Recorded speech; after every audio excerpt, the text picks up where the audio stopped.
Vous souvenez ça? C'est pas, frères et sœurs. Nous allons voir un message glorieux de notre Dieu. Ce message, je crois que ça répond aux belles visions que Dieu nous a données ici à la Gratias pour nous donner des avertissements. Et le thème de ce jour, c'est marions-nous. Marions-nous. Le thème du jour, marions-nous. Écoutons attentivement. Marions-nous. La casse au marié. Marions-nous. Vous souvenez ça? Le thème de ce jour, c'est marions-nous. Notre Dieu, voyant déjà dans les choses, à d'avance dit les raisons pour lesquelles il va frapper. Je vous assure, si vous avez écouté ce message, je vous assure, frères et sœurs, Rivera Siad, c'est la première fois que nous prêchons ce message. Maintenant que vos oreilles ont entendu ce message, votre âme a saisi, entendu ce message, votre esprit, tout votre être, vivant la sanctification de votre Dieu. Quelqu'un qui a posé un acte en dehors de ce message, cela n'engage que cette personne. Qui se bénisse. Est-ce que je me suis bien fait comprendre? Qui se bénisse. Alors, le thème c'est marions-nous. Bonjour, chers frères et sœurs MVM, LDS et chers vierges de notre Dieu. Merci à chacun et à chacune d'avoir répondu à l'appel de l'être suprême et glorieux appelé Dieu parce que adoré.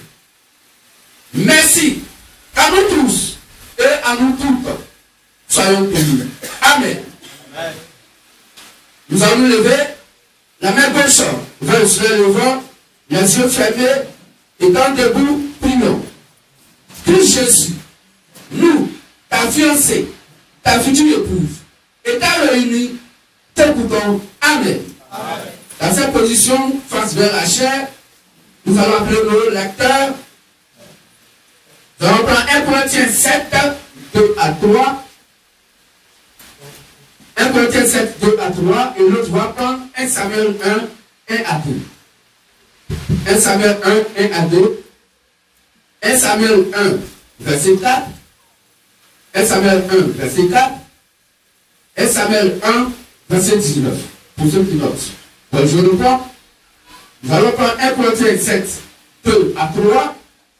1 Samuel chapitre 1, verset 1 à 2. 1 Samuel chapitre 1, verset 1 à 2. 1 Samuel chapitre 1, verset 4.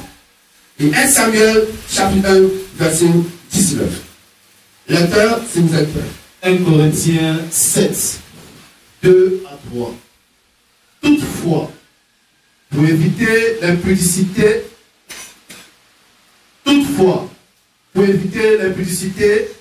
que chacun ait sa femme et que chaque femme ait son mari.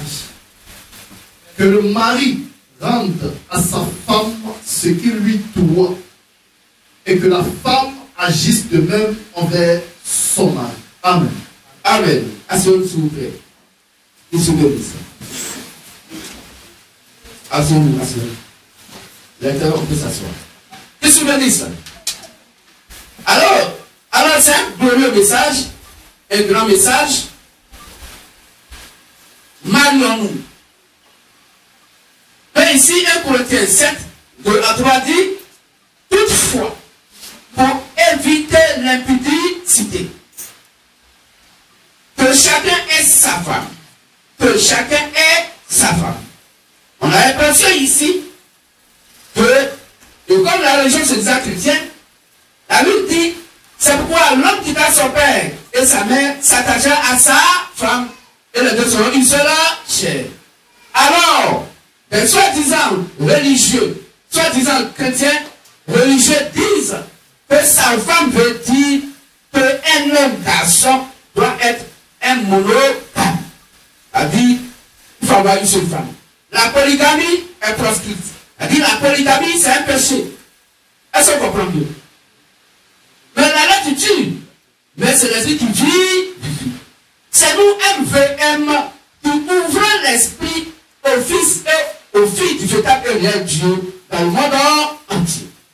Et le MVM va démontrer par ce message thème Magnon que sa femme ne veut pas dire une seule et unique femme. Qu'est-ce que dit ça?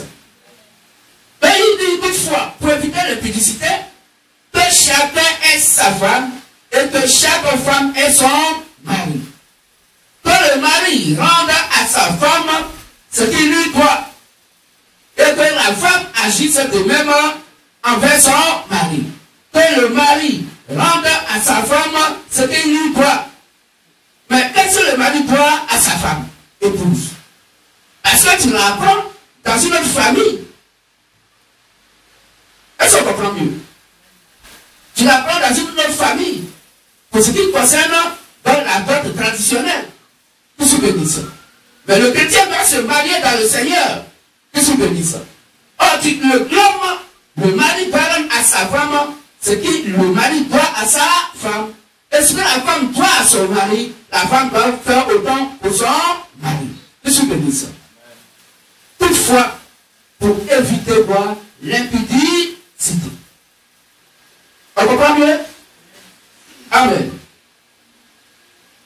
Alors, pour empêcher certaines religions se disant chrétiennes d'affirmer que sa femme veut dire que la polygamie est proscrite, est un péché, un homme ne doit pas avoir plusieurs femmes. Pour tous les chrétiens, c'est ce que dit donc la religion se disant chrétienne, que le chrétien ne peut pas avoir plusieurs femmes. Parce qu'il est écrit sa femme. Et ils prennent un côté 7, 2 à 3, donc comme verset, pour dire qu'il est écrit, pour éviter dans la publicité, que chacun ait sa femme. Donc sa femme veut dire une seule et unique femme.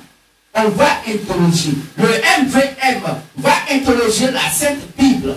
Et la Sainte Bible va nous expliquer si sa femme veut dire que l'on va avoir une et unique seule femme. Qu'est-ce que vous dites ça? Alors, nous allons lire 1 Samuel 1, verset 2. 1 à 2. 1 Samuel 1 à 2. 1 Samuel chapitre 1, verset 1 à 2. 1 Samuel chapitre 1, du verset 1 au verset 2. Il y avait un homme de Ramathaïm, Sophim, de la montagne d'Ephraïm, Oui. nommé Elkana, Il s'appelait Elkana. fils de Jéroam, Oui. fils de You, fils de Tohu, fils de Souf, Ephratien. Il avait 2 femmes. Il était quoi? Il avait 2 femmes. Il avait quoi? Il avait 2 femmes. Et Dieu, donc selon la religion se disant chrétienne, pendant la polygamie, Dieu va écrire encore ça dans la Bible pour dire qu'il y a un monsieur qui s'appelle Elkana et qui avait 2 femmes. Et Dieu n'a pas honte, hein? Dans l'une Est-ce qu'on comprend mieux? Puisque la religion se disant chrétienne dit que Dieu n'est pas d'accord que le chrétien ait 2 femmes plus d'une femme, mais Dieu aussi écrit ça dans la Bible pour notre instruction.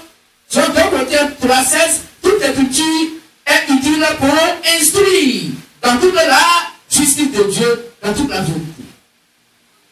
Alors, sa femme veut dire que l'homme doit prendre une seule et unique femme? Non. Parce que ici, Dieu parle de Elkana qui avait 2 femmes. Et l'une de ces femmes va mettre au monde donc un frère, Samuel. Qu'est-ce que vous dites ça?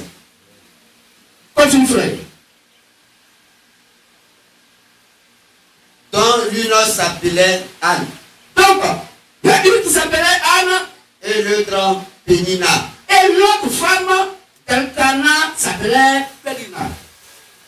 Pénina avait des enfants, mais Anne n'en avait point.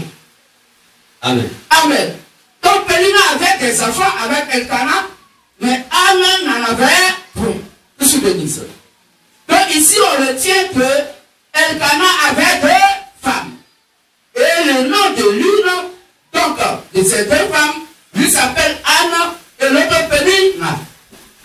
bénisse. 1 Samuel 1, verset 4. Lecture. 1 Samuel 1, verset 4. Lecture. 1 Samuel 1, verset 4. Oui. Et là, on va préparer 1 Samuel 1, verset 19. Le jour où Elkana offrait son sacrifice, Écoutez très bien. C'est là que Dieu appelle à l'intelligence de chacun et de chacune. Vas-y, frère. il donnait des portions à Pénina, sa femme. Il donnait Des portions à Pélina, Sa sa femme. et à tous les fils Oui. et à toutes les filles qui avaient d'elle. Ok.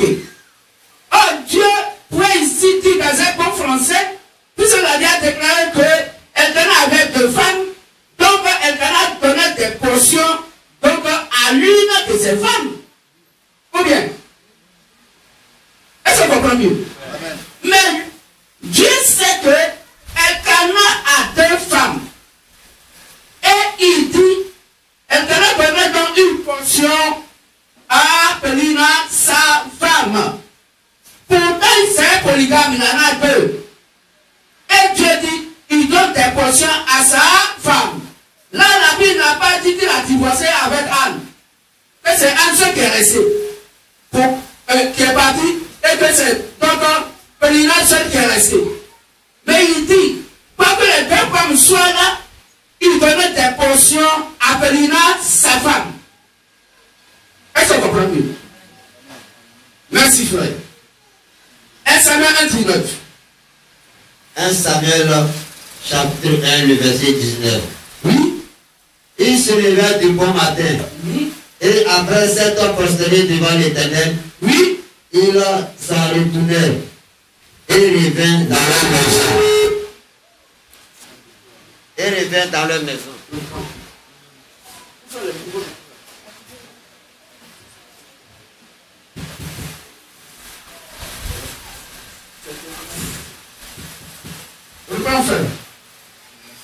Il se leva du bon matin. Il se levait de bon matin. Et après s'être prosterné devant l'Éternel, Donc, Elkana se prosterne donc devant l'Éternel. il s'en retournait et revint dans leur maison. Il retourna donc dans sa maison À Rama. à Rama. Elkana connut Anne. Elkana connut Anne, sa femme. Et l'Éternel se souvint d'elle. Et l'Éternel se souvient d'elle. Vous voyez encore ici, Elkana connut Anne, sa femme. Quand il parle de Anne, il dit sa femme. Quand encore Dieu parle ici de Pénina, il dit sa femme. Mais pourtant il est polygame. Est-ce qu'on comprend mieux? Donc comment Dieu s'adresse donc de chaque femme de Elkana, il dit sa femme. Vous souvenez ça? C'est là qu'il faut donc mieux comprendre.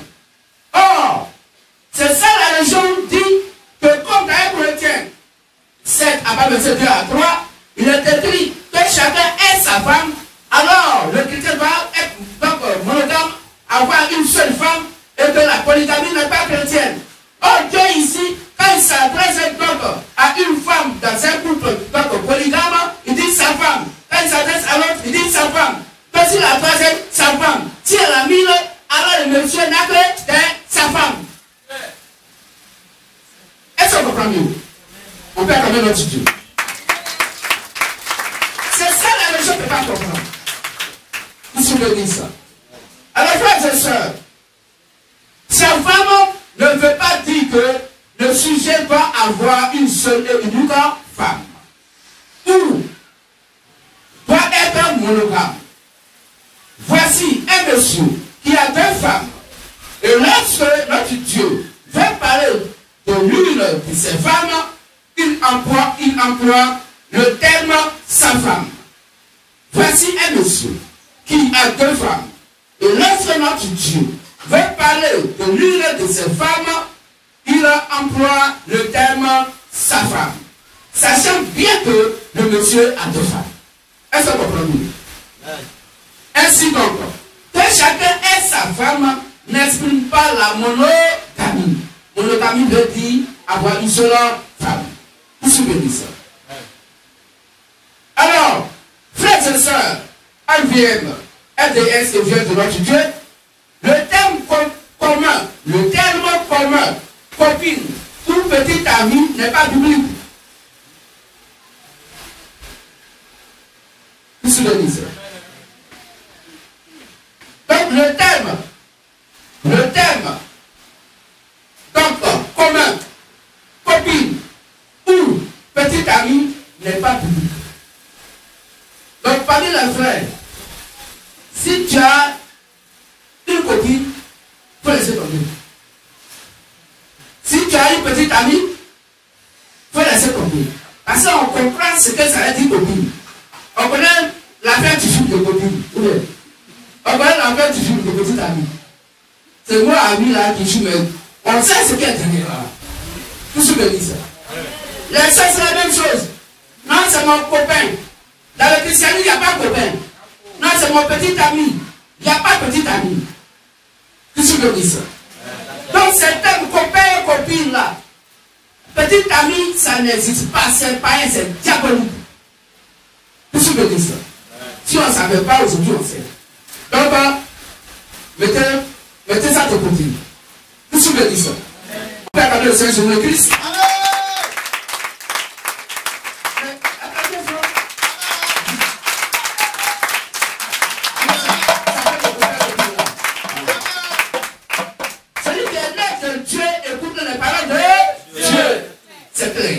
Amen. Amen. Qu'est-ce que dit ça? Amen. Vous voyez, c'est une seule personne qui a dit Amen. Ça dit le thème là, vous n'êtes pas ici, hein? Vous êtes en train de regarder la parole de Dieu là. Marie-nous. Qu'est-ce que dit ça? Alors, dans la Sainte Merveilleuse de la Bible, il n'y a aucun seul verset qui permet d'avoir des rapports sexuels avec une femme en dehors du mariage. C'est bien compris? Je le prends. Dans la Sainte merveilleuse et mielleuse Bible, donc dans le christianisme, il n'y a aucun seul verset qui permet d'avoir des rapports sexuels avec une femme en dehors du mariage. Si quelqu'un est dedans, n'a qu'à sortir. N'a qu'à sortir. Il n'y a pas de sortie d'ici. Il n'a qu'à sortir de dedans. Qu'est-ce que je veux dire? Ça veut dire quoi? Que dans le christianisme, quelqu'un qui est chrétien, quelqu'un qui est chrétien ne peut pas donc entretenir des rapports sexuels avec quelqu'un tant qu'il n'y a pas de mariage. Et c'est ça, Satan voit sur la terre. Les mots copains, copines, pour dire, vous pouvez faire hors du mariage en attendant. Alors qu'est-ce que ça veut dire? Parce que copain, copine, là, papa même c'est rien. Souvent, ce que papa sait, c'est quand sa fille commence à vomir à la maison sur sa table. Dis, mais on mange quoi qui vomit? Sa maman va dire, ah, ma fille, oui. Après, je vais te questionner. Elle va se dire. C'est quand grossesse est là maintenant que les parents se posent la question, mais qui a fait ça? Oh, la question, qui a fait ça? C'est pas normal. Est-ce qu'on comprend mieux? Amen. Le père ne va pas être surpris que sa fille porte une grossesse. Parce que si sa fille est mariée, il connaît l'autre. Qu'est-ce que je dis ça? Mais comme il ne connaît pas l'auteur, il demande à sa fille, mais qui a fait ça? Qu'est-ce que je dis ça? Qu'est-ce que je dis ça? Alors, Satan amène les gens à poser des actes en dehors de ces écritures. C'est pourquoi il a fait comprendre à l'humanité que tu peux avoir copain, tu peux avoir copine. Et qu'il n'y a pas de problème. De toute façon, si elle a enceinte, tu allais le réaliser. Qu'est-ce que tu dis ça? C'est une mauvaise manière que le chrétien ne peut jamais toucher ou manifester dans ce qui concerne le mariage.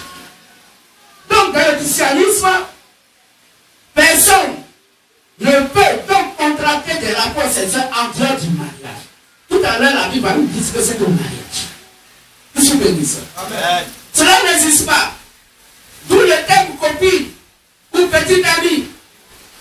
Ou le thème comme copain ou petite amie. Thème copine, petite amie est un thème satanique. Que je bénis ça. C'est la débauche. C'est la condition condamnée par la Sainte Merveilleuse et de Bible. Alors, le MVM défend formellement à tout chrétien MVM et surtout à tous les prédicateurs MVM d'avoir des rapports intimes avec une femme ou une fille MVM qui n'est ou ne sont pas leur épouse. Est-ce qu'on comprend mieux? Le MVM défend formellement tout chrétien MVM et surtout à tous les prédicateurs MVM d'avoir des rapports intimes avec une femme ou une fille MVM qui n'est ou ne sont pas leur épouse. Il n'a pas dit leur copine. Il dit leur épouse. Qu'est-ce que je dis? Est-ce qu'on comprend mieux? Donc ça concerne tout le MVM. Personne au milieu de nous ne doit avoir des rapports sexuels en dehors du mariage.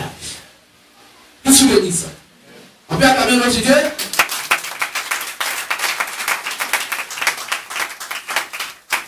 Tout prédicateur qui s'oppose ou contrevenant à cette prescription sera démis de ses fonctions immédiatement. Mieux, il pourrait être livré à Satan. Les termes reconnus par la Sainte Merveilleuse et Merveilleuse Bible en matière de relations intimes sont les fiançailles et le mariage. Là encore la Bible va expliquer. Qu'est-ce que je dis ça? Les fiançailles et le mariage. Le et ici là, c'est pas un et exclusif, hein? C'est un et inclusif. Il faut les deux conditions. Parce que quelqu'un dirait que comme j'ai fiancé ma femme, donc j'ai avoir la paix sexuelle ou bien la paix intime avec elle. C'est faux. La Bible défend qu'on puisse donc avoir des rapports sexuels avec une fiancée. Oui. Or, il faut commencer par le fiançailles avant d'atteindre le mariage. Avant donc de la beauté. Est-ce qu'on comprend mieux? Donc ici, ce n'est pas ton fiançaille et puis elle est ta femme. Fiançaille, elle est proposée. Elle n'est pas encore ton épouse. Est-ce qu'on comprend mieux? Donc la Bible dit, les thèmes reconnus par la Sainte Merveilleuse de Bible en matière de relations intimes sont quoi? Les fiançailles et le mariage. Voici comment le chrétien MVM va se marier. Écoutez attentivement. Dès que une femme MVM lui plaît, donc dès qu'une femme MVM lui plaît, il ne ira pas vers la femme lui-même pour lui expliquer ses sentiments. C'est clair? Tout MVM qui veut d'une MVM contactera le secrétariat des diacres ou le porte-parole d'un diacre. À défaut des diacres, il contactera le secrétariat des anciens ou le porte-parole des anciens de son assemblée. Ceux-ci feront des enquêtes pour voir si le frère en question a les moyens pour subvenir aux besoins de la vie qu'il veut. On va lire ça. Genèse 2, 24 et 1 Corinthiens 7, 33. Genèse 2, 24 et 1 Corinthiens 7, 33. Là-dessus. Genèse 2, 24. C'est pourquoi l'homme quittera son père et sa mère et s'attachera à sa femme. Oui. Et ils deviendront une seule chair. Amen. Alors, ici c'est clair. Prends le présentateur, l'homme qui veut la femme. La Bible dit, tu dois quitter ton père et ta mère pour t'attacher à ta femme. Mais comment c'est ta maison que ton papa, ta maman là, c'est là-bas que tu veux faire tes enfants. C'est pourquoi tu vas avoir ton propre toi. On dit il faut quitter, il faut la quitter. Qui se bénit ça? Oui? 1 Corinthiens 7, 33. 1 Corinthiens chapitre 7, le verset 33. Oui? Et celui qui est marié s'inquiète des choses du monde, des moyens de plaire à sa femme. Amen. Amen. Donc, il faut que tu aies les moyens pour plaire à ta femme, pour t'occuper d'elle. Elle doit manger, elle doit se vêtir, elle doit s'épanouir. Et tu dois la rendre belle. Oui, parce que c'est ton propre corps. Tu dois lui donner tout ce dont elle a besoin pour qu'elle soit épanouie. Vous souvenez ça? Alors, tu ne veux pas te lever comme ça, JMV, parce que la Bible dit que celui qui brille se marie, alors tu vas prendre une soeur, MVM, alors que tu n'as même pas un toit. Tu n'as même pas quelque chose pour leur donner, pour qu'elle puisse manger. Donc, si papy toi est né, il va manger quoi? Qu'est-ce que tu veux dire? C'est ça le problème. Alors, la Bible dit qu'aucun MVM ne va prendre une femme MVM si tu n'as pas ton toit. Parce que tu vas t'occuper d'elle. Qu'est-ce que tu veux dire ça? Alors, la première des choses à vérifier est de savoir si le prétendant a un chez lui. Dans le frère qui veut la soeur, est-ce qu'il a un chez lui? C'est ce qu'on vient de lire, Genèse 2, 24. Que les diables et les anciens n'acceptent jamais un mariage dans lequel le prétendant n'a pas un chez lui. Les premiers baptisés. Les premiers baptisés. Ils sont où? Ah. Vous entendez? Parce qu'il y a un défaut d'un diacre dans l'assemblée sur les anciens. Ce n'est pas un défaut des anciens, les premiers baptisés. Donc il ne faudrait pas qu'on puisse unir un frère et une soeur alors que le prétendant n'a même pas un chez lui. Vous vous souvenez de ça? Qui refuse aussi de marier un frère qui a un mauvais comportement à une soeur, à l'une de nos soeurs. Donc je reprends cette partie. Qui refuse aussi de marier un frère qui a un mauvais comportement à l'une de nos soeurs. C'est ça aussi. Un frère qui a un mauvais comportement et qui demande une soeur en mariage, on refuse. Qu'est-ce que tu veux dire ça? Qu'est-ce que tu veux dire ça? Mais dites Amen. Qu'est-ce que tu veux dire ça? Le MVM demande aux anciens et aux diables de refuser tout mariage polygame si la première épouse n'est pas dans les conditions normales et requises par la Sainte Seine merveilleuse et merveilleuse Bible. C'est toi qui as une femme. Toujours, c'est sur Diallo, un kilo de riz à crédit, un kilo de riz à crédit. C'est toi qui as toujours crédit. Tu n'as pas encore payé le loyer. C'est toi qui dois couper courant. Est-ce que tu peux le faire unité? Mais la première n'est pas à l'aise. Et puis c'est là que tu viens voir les diacres ou les anciens vous dire, mon frère, oui, les vrais, est-ce que vous pouvez faire enquête? Il y a quelle enquête? C'est si tu as fait enquête d'abord. Quand ton enquête est déjà là, tu n'as même pas la capacité de t'occuper de la première convenablement pour qu'elle soit dans les bonnes conditions. Et toi, tu demandes une autre soeur parce que tu veux être polygame. On n'accepte pas. Qu'est-ce que tu veux dire ça? Qu'est-ce que tu veux dire ça? Exemple. Si la première a des difficultés pour se vêtir, manger à sa faim, s'il est difficile de payer le loyer, le courant, l'eau, s'il est difficile de payer la scolarité des enfants, de la mettre à l'aise, nous défendons à tout frère MVM de demander en mariage aussi la meilleure amie de sa femme. Ah, là encore, une soeur amie de sa femme, une soeur MVM, ami de sa femme. La sœur vient rendre visite à sa femme et à son frère. Son frère marié, donc elle vient pour les saluer, pour rendre visite. Sa camarade, sa sœur intime, des sœurs. Et c'est là, le frère là, au moment où elle sortait faire la cuisine, parce qu'elle est venue chez sa soeur, le frère est là, et puis il a tête de siffloter, donc la soeur coule d'œil. Mais c'est pas sa famille, regarde, hein. C'est la soeur qui est venue, elle était là. C'est là il dit, bon, dans peu de temps, je vais voir le premier baptisé. Tu vas voir qui? Tu ne peux pas voir le premier baptisé. Parce qu'elle est donc l'amie de ta femme. Pour moi, c'est pas normal. Si quelqu'un est dedans, il n'a qu'à sortir. Il n'a qu'à sortir dedans. Tout ce que je dis. Alors, frères et sœurs, notre Dieu défend tout MVM de demander en mariage la meilleure amie de sa femme. Voici les démarches d'un mariage agréable, complet et bon. Donc, nous tout. Premier point, le prétendant doit contacter le secrétariat des diacres ou des anciens ou le porte-parole des diacres ou des anciens.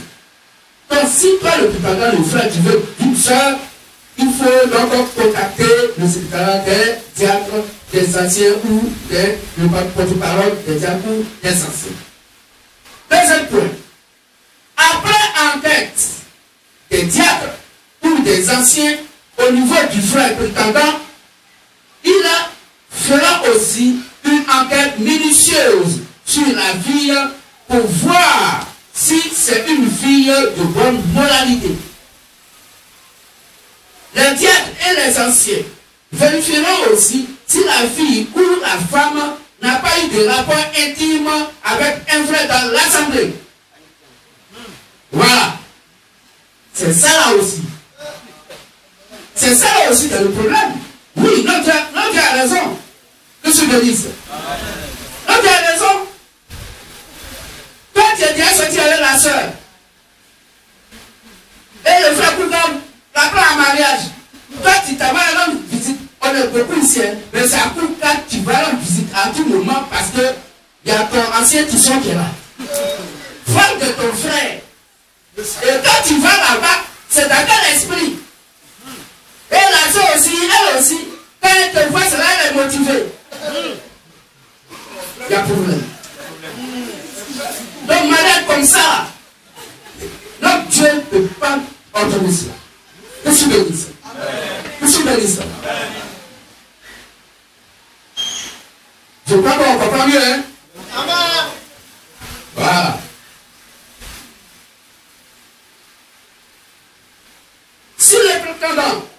Si le prétendant et la sœur en question sont de la même assemblée, notre Dieu dit que un frère de l'assemblée, si le prétendant en question sont de la même assemblée, les diacres et les anciens vérifieront si la fille ou la femme n'a pas eu de rapport intime avec un frère de l'assemblée.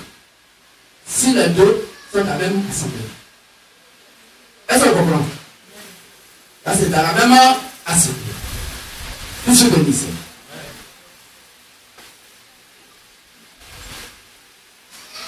Si toutes les conditions sont réunies, les anciens iront voir la sœur pour lui signifier le sentiment du frère. Si la sœur ne connaît pas le frère prétendant de visage, elle demandera à voir le visage du frère prétendant avant de se prononcer. La rencontre aura lieu en présence des diacres ou des anciens. Cette rencontre ne durera pas plus de 5 minutes. Si la sœur connaît le frère de visage, pas besoin d'une rencontre. Si la sœur accepte les sentiments du prétendant MVM envers elle, elle dira comment croiser ses parents et où les croiser. Le prétendant se préparera pour aller croiser les parents avec les anciens ou les diacres pour faire le pop. C'est ce que la scène merveilleuse de la Bible appelle les fiançailles. Donc, pop là. C'est ça la Bible appelle fiançailles. C'est le premier point d'abord. Vous souvenez ça. Donc, le pop appelé fiançailles, c'est la demande de la main de la fille à ses parents. C'est demander sa main. On dit sa main. On parle tout son corps, c'est sa main. Puis tu as la pandale à te poser chez toi à la maison. Elle est déjà chez toi. Non. On dit que tu allais demander sa main. Elle ne même pas ta femme. Elle pas ton épouse. Est-ce qu'on comprend? Tu connais Amen? Amen.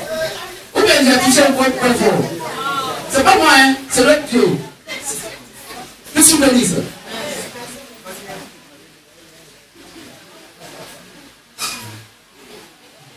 Amen. Amen. Alors, dans la Sainte merveilleuse Bible, on ne dit jamais je suis venu demander la main de votre fille parce que je suis avec elle. Donc quand tu demandes la main, elle n'est pas avec toi. Quand tu fais le fiançailles, elle n'est pas avec toi. C'est pourquoi quand Joseph a fait le fiançailles, Marie n'était pas avec lui. Est-ce qu'on comprend mieux? Matthieu 1, quel verset? Quel verset? Matthieu 1, 18. Matthieu 1, 18, on va lire ça. Lisons ça rapidement. Donc le papa ne te donne pas le droit de la prendre pour la déposer chez toi à la maison. Tu as demandé sa main à ses parents. Matthieu 1, verset 18. Voici de quelle manière arriva la naissance de Jésus-Christ. Marie, sa mère, ayant été fiancée à Joseph, Marie, ayant été fiancée à Joseph, se trouva enceinte, oui, par la vertu du Saint-Esprit, okay, avant qu'ils eussent habité ensemble. Amen. Donc, Joseph avait fait le fiançailles, il avait fait le copain, mais il n'avait pas encore côté. Donc, Marie et Joseph n'étaient pas ensemble. Donc, fiançailles, le copain ne vous donne pas le droit de prendre la soeur et la blesse chez vous à la maison. Qu'est-ce que vous dites? Et même peuple dit, est-ce qu'elle peut pouvoir foutre pour m'envoyer chez moi à la maison en attendant? Tout à fait, elle va pouvoir foutre pour t'envoyer chez moi à la maison. Il faut d'abord la 20 heures. Qu'est-ce que vous dites ça? On est d'accord avec la Bible? Amen. Ok. Donc dans la Sainte Bible, on ne dit jamais je suis venu demander la main de votre fille parce que je suis avec elle. Car dans la Sainte merveilleuse Bible, l'on ne peut pas coucher avec une fille avant le mariage qui est sacré. L'on ne peut pas coucher avec une fille avant le mariage. Or, le coco se fait avant le mariage. C'est après le coco vient le mariage. Donc, le coco ne vous donne pas le droit d'avoir des rapports intimes. Ah, mais pour ce vous n'êtes pas ensemble. Même si c'est pas ouvert pour tout, ça ne marche pas. Qu'est-ce que vous dites? Est-ce qu'on comprend mieux?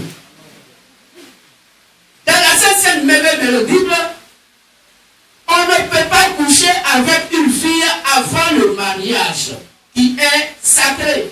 Voilà ça. Luc 1, verset. Luc 1, verset. Lecture. Luc 1, verset. Luc 1, 27. Oui. Auprès d'une vierge fiancée à un homme de la maison de David. Alors doucement. Écoutez très bien. Auprès de qui? Auprès d'une vierge. Une vierge fiancée à un homme. Merci frère. D'accord, on va continuer. Une vierge fiancée. Mais elle est vierge et fiancée. Donc, Joseph n'était pas garçon.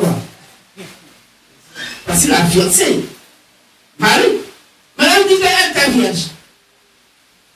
Est-ce qu'on comprend? Donc, Joseph ne vit pas avec elle. La fiancée reste chez les parents jusqu'à ce qu'il fasse la dot. la Bible appelle le mariage. Vous vous bénissez. Donc notre Dieu reconnaît les fiançailles, le comment et le mariage. Parce que c'est quand tu l'as fiancé là que tu peux maintenant la marier. Parce que les parents l'ont donc réservé pour toi. Vous vous bénissez. Vous vous bénissez. Donc les fiançailles, c'est une période qui s'écoule entre la promesse du mariage et le mariage proprement dit. Est-ce que vous comprenez? C'est une période qui existe entre donc la promesse du mariage. Parce que le concorde, c'est une promesse de mariage. Pour dire que je veux ta fille, je veux donc tu demandes sa main pour la prendre pour épouse. Elle n'est pas encore ton épouse. Tu sais béni ça. Donc frères et sœurs, la Bible nous dit que l'un ne peut pas coucher avec une fille avant le mariage. C'est ça. Or, Marie était une vierge fiancée à Joseph. Vous vous béni ça. Dans la Sainte Merveilleuse Bible, on dit, je suis venu demander la main de votre fille, car je vais être avec elle. Je veux être avec elle. Et je suis déjà avec elle. Mais c'est différent.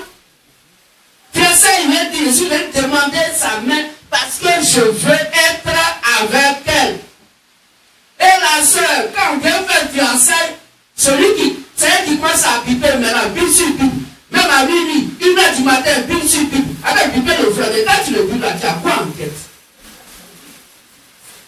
Il n'a qu'à te répondre comment? Mais c'est seulement un coco, mais quand même pas marié. Que tu me dises. Et ça vous dit que non, la Bible dit que celui qui brûle, qui se marie. Mais coco, c'est pas après le mariage. C'est demander ta main à tes parents pour un futur mariage. Comme ça, tes parents savent déjà que tu as un prétendant. Que tu me dises. Alors si quelqu'un d'autre vient, parce que tu es une belle femme, et que cette personne voudrait encore voir les parents, on dit, ah, tu n'es pas vite venu, hein. Elle a déjà un prétendant, parce que le monsieur a bien fait, les fiançailles. Que tu le dis? Dis ta main fortement. Amen. Que tu le dis? Amen. Alors, nous avons dit, 1 Samuel 3, verset 14. 2 Samuel 3, verset 14, s'il vous plaît. 2 Samuel 3, verset 14. Pour comprendre ce que c'est que les fiançailles. C'est donc la main aux parents. Et l'on dit que je vais être, je suis avec elle. 2 Samuel 3, verset 14. Oui. Et David envoya des messagers à Ish-Boshet, fils de Saul, fils de Saül, pour lui dire, donne-moi ma femme Michal, que j'ai fiancée pour 100 prépuces de Philistins. Amen. Reprends, s'il te plaît. Doucement. Et David envoya des messagers à Ish-Boshet, fils de Saül, pour lui dire, donne-moi ma femme, oui, Michal, que j'ai fiancée, pour 100 prépuces, de Philistins. Ish-Boshet la fit prendre chez son mari, Paltiel, fils de Laïch. Amen. Amen. Donc, la fille qu'il a fiancée, c'est la même Bible, non? Mais la fille qu'il a fiancée, il a doté par contre des prépuces, 100 prépuces des Philistins. La Bible avec après le fiancé. Est-ce qu'on comprend nous? Donc, tant qu'elle n'est pas mariée, il ne peut pas donner la parole. Qu'est-ce que je dis ça? Alors, frères et sœurs, c'est ce que la Sainte Merveille de la Bible appelle fiançailles. C'est demander aux parents la main de la vie pour du faut rester vivre donc être africain.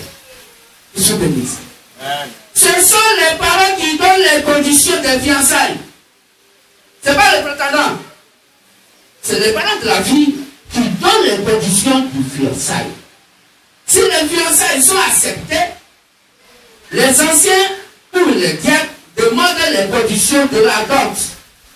Après fiançailles, acceptées par les parents, alors la Bible dit que les diacres ou les anciens vont demander aux parents de la fille les conditions de la dot. Et vous lisez ça dans Genèse 34, verset 12. Genèse 34, verset 12. Genèse 34, verset 12. Genèse 34, verset 12. Oui. Exigez de moi une forte dot. Oui. Et beaucoup de présents. Et beaucoup de présents. Et je donnerai ce que vous me direz. Et je donnerai, le prétendant va donner ce que les parents de la fille vont nous dire. Mais accordez-moi pour femme la jeune fille. Ok. Ici, le ministre. Ah. Alors, ce sont les parents qui donnent les conditions de fiançailles. Et si les fiançailles sont acceptées, les anciens ou les diacres demandent donc les conditions de la dot. Il appartient au prétendant de réunir tout ce que les parents demandent pour dot, comme on vient de dire ici dans Genèse 34:12. Si les parents de la fille sont des chrétiens, donc MVM ou LDS, la dot biblique va être faite d'abord avant la dot des parents. Qu'est-ce que je dis?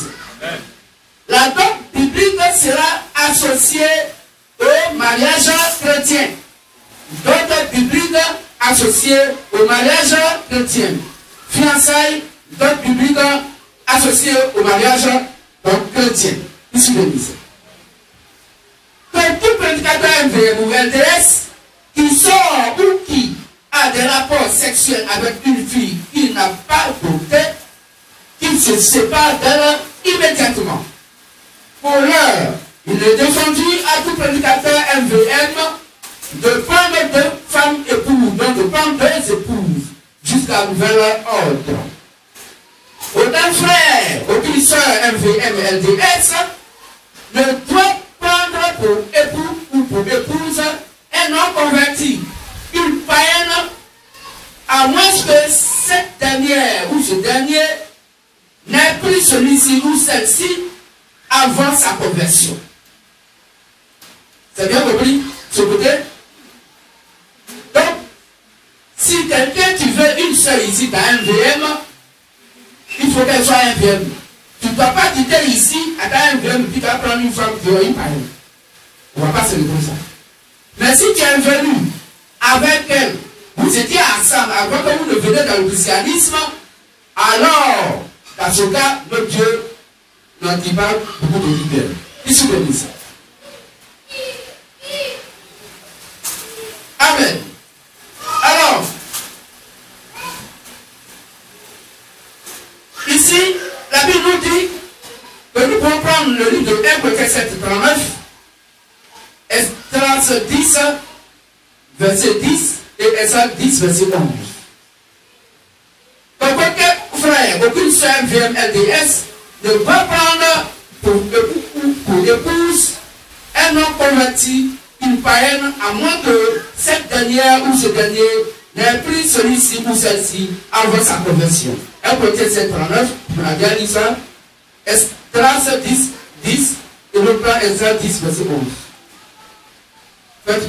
1 Corinthiens 7, verset 39. Oui. Une femme est liée aussi longtemps que son mari est vivant. Mais si le mari meurt, elle est libre de se marier à qui elle veut, seulement que ce soit dans le Seigneur. Amen. Amen. Esdras 10, 10 et Esdras 10, 11. Esdras 10, 10.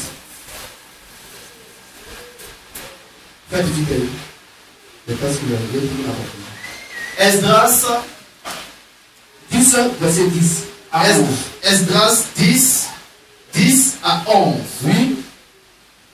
Esdras, le sacrificateur, se leva et leur dit: oui, vous avez péché en vous alliant à des femmes étrangères. Vous avez péché en vous alliant à des femmes étrangères. Et vous avez rendu Israël encore plus coupable. Oui. Confessez maintenant votre faute à l'Éternel, le Dieu de votre Père, et faites sa volonté. Séparez-vous des peuples du pays et des femmes étrangères. Et séparez-vous des femmes étrangères. Donc si elle est une païenne, il faut te séparer. À moins que toi et elle, vous étiez ensemble avant que vous ne veniez dans le christianisme. Sinon un VM, et puis tu vas chercher encore copine dehors, une païenne. C'est plus normal. Qu'est-ce que tu veux dire? Alors que les diables et les anciens veillent à l'applicabilité de ce message. Pour tout frère qui veut d'une fille d'une haute assemblée, il contactera les anciens ou les diacres de son assemblée. Ceux-ci contacteront par leur secrétariat ou par leur porte-parole les anciens ou les diacres de l'assemblée où réside la fille. Les anciens ou les diacres de l'assemblée où se trouve la fille feront une délégation de 2 personnes pour aller voir le visage du prétendant. Le prétendant prendra les frais de mission, de voyage, de séjour de la délégation en charge. S'il arrive que la fille voulue soit très loin, c'est-à-dire dans un autre pays ou dans un autre continent éloigné, alors le prétendant prendra les frais de mission en charge de séjour de la délégation. Alors s'il arrive que la fille voulue soit donc est très loin, c'est-à-dire dans un pays donc, ou dans un autre continent éloigné. Qu'est-ce que vous dites ça? Amen. Les anciens ou les diacres de l'assemblée du prétendant feront entièrement confiance aux anciens ou diacres de l'assemblée où se trouve la fille. Et ceux-ci feront toutes les démarches au niveau de la fille. Ils tiendront à informer les anciens ou les diacres de l'assemblée du prétendant par leurs différents secrétariats. À vous, les anciens et les diacres, ne mariez jamais les frères et les sœurs par complaisance. Que les évêques veillent à leur tour à ce que ce message soit appliqué strictement. Conclusion. Que tout ce message soit pris en compte. Que tout ce message soit pris en compte. Qu'est-ce que veut dire ça? Alors, c'est le peuple pour acclamer fortement notre Dieu. C'était le même temps que le Père m'a bien vu que notre Dieu nous a donné à ce sujet. Qu'est-ce que veut dire ça? Alors, s'il y a un frère et une soeur qui veut accepter Christ par le baptême d'eau, il peut nous voir donc, après le culte. La main gauche du nouvel sur le vent, après nous devons comprendre que Jésus n'a pas fait.